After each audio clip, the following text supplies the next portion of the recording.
So basically, what I'm trying to do in the next 20 minutes or so is to attempt to tell a story about how practice shaped by context diverges from the cherished policy ideals.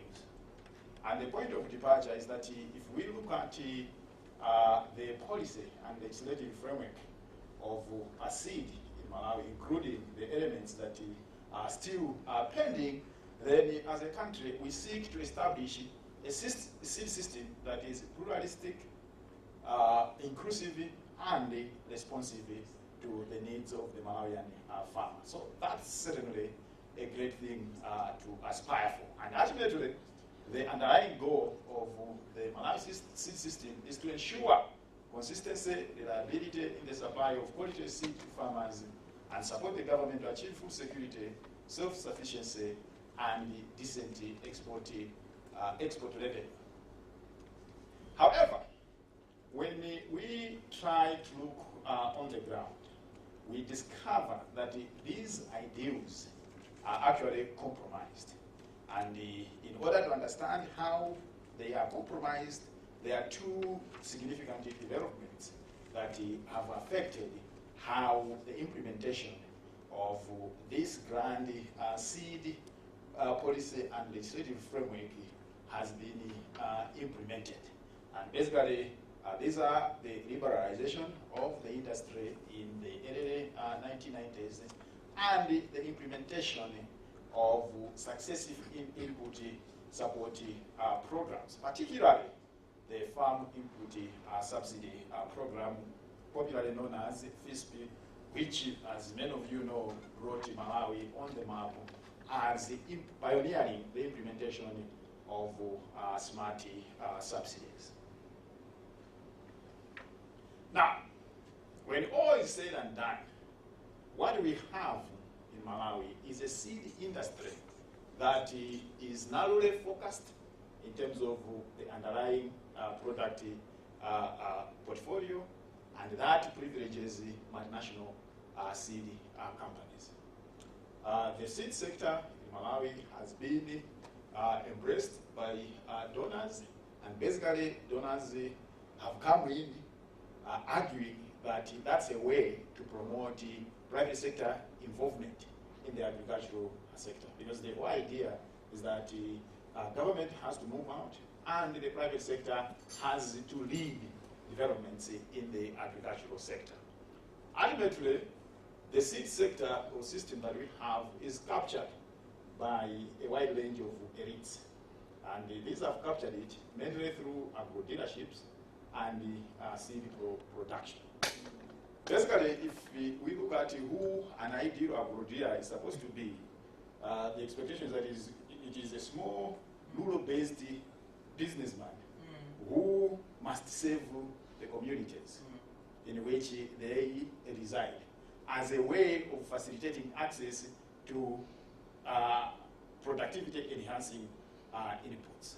But in the case of Malawi, as I shall say later on, most of the agro dealers, people in white-collar jobs.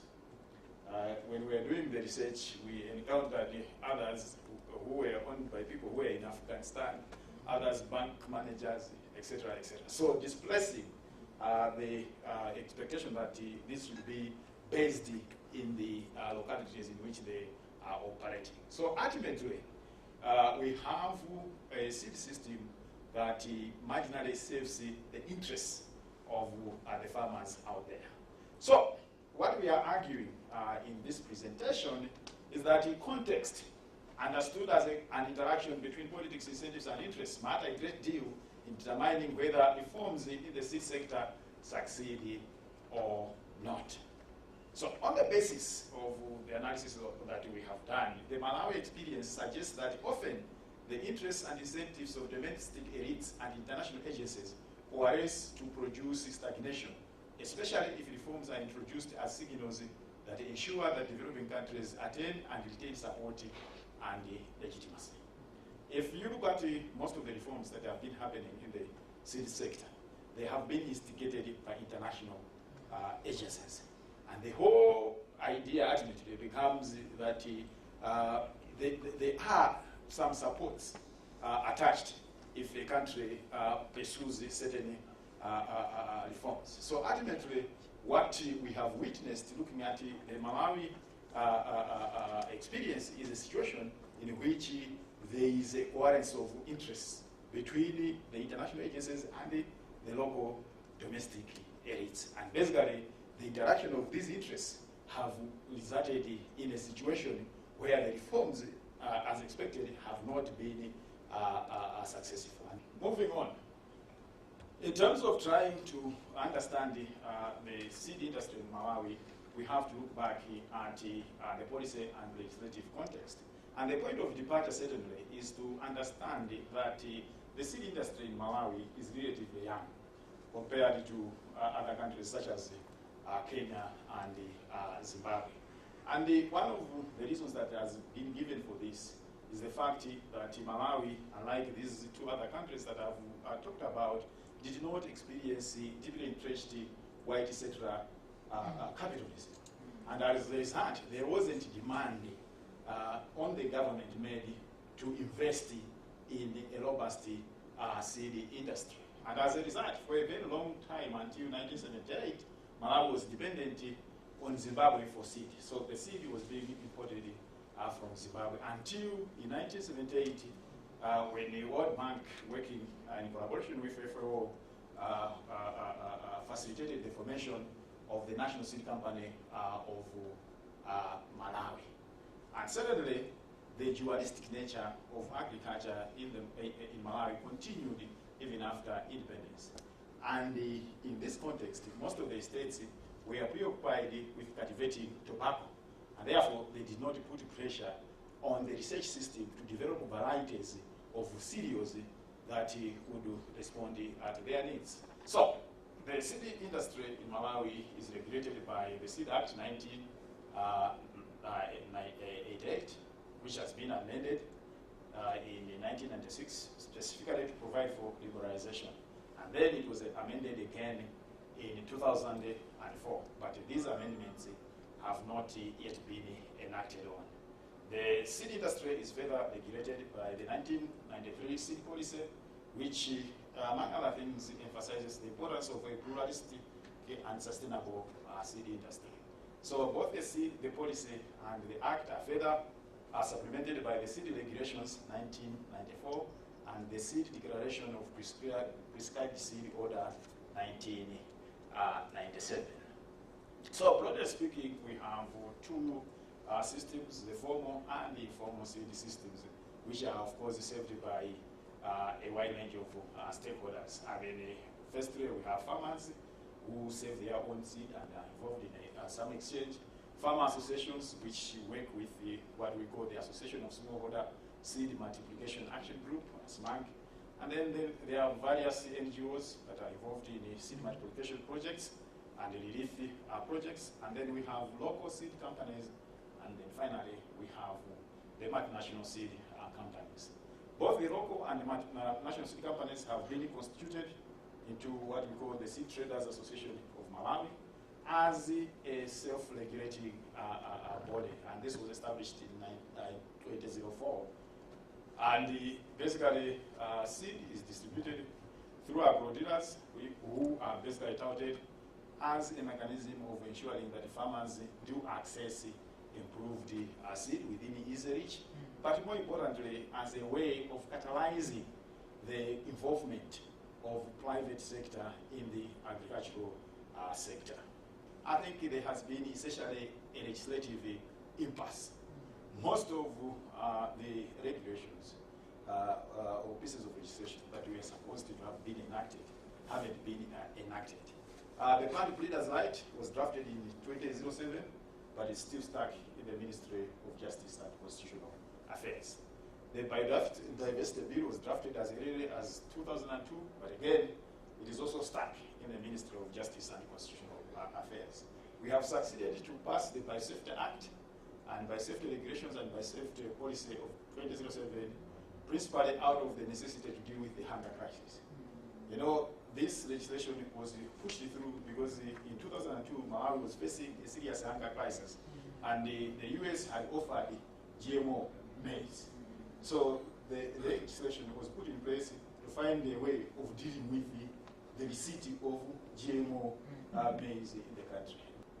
Now, this figure tries to show the availability of seed, hybrid and maize, hybrid and OPV between 2003 and 2014. In 2003, you can see that we had more OPVs than hybrid.